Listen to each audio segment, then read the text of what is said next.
Let's go to this one now, off to the northwest. Mine rescue experts are expected to arrive back in Stilfontein, where scores of illegal miners remain underground. That frantic mission to bring them out to the surface had become stagnant during the festive season. Our reporter Ziniko Mhlaba has been following this story for us and has been there throughout the festive season as well. Ziniko, very good morning to you. But what we're seeing with what's playing out as well is the accusations that the NGOs and NPOs are leveling against the police officials when it comes to this particular rescue mission. What are you hearing from them?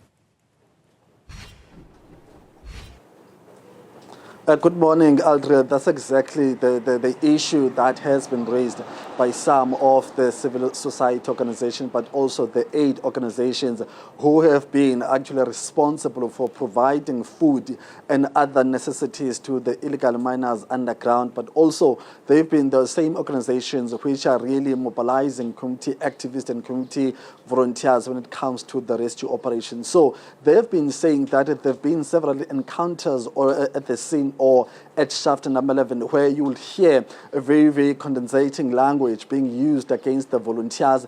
And that was still when these rescue operations volunteers were taking place at shaft number 11, but also beyond, those verbal words being used, abusive words allegedly being used by some police officers on the ground towards the volunteers themselves. They're also saying that now they've also had some encounters themselves as leaders, as community leaders and leaders of these organizations when they try to engage with law enforcement officers on the ground in terms of what is it that is needed to be done. One specific issue which has been the bone of contention is the removal of those anchors around that hole at shaft number 11.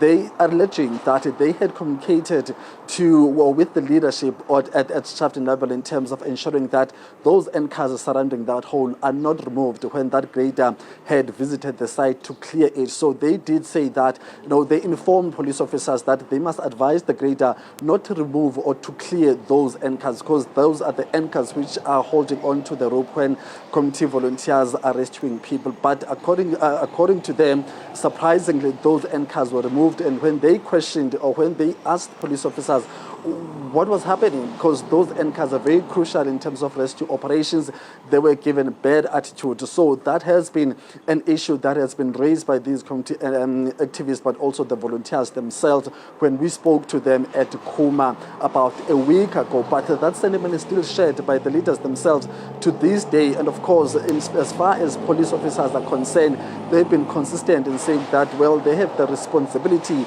of ensuring that there's law and order in terms of who can access the shaft itself. So on a daily basis, Aldrin, if anyone is trying to go to that hole, you need to register, you need to produce some ID. If you're members of the media, you need to produce your media card. So that's something that has been done consistently since those operations started. However, there are organizations, maybe faith-based organizations, who like to come maybe once a week to visit the site or to pray or do whatever they want to do. So this has been a consistent process which everyone must abide to. So some community activists are saying that, well, they would like to express their dissatisfaction with some of these attitude of these law enforcement agencies. So that's what we'll be looking at today. We'll try to engage the law enforcement leadership about that. But what is at play here is really a frustration from both sides in terms of ensuring that there's control over that site. But also the human rights organizations are saying that as much as that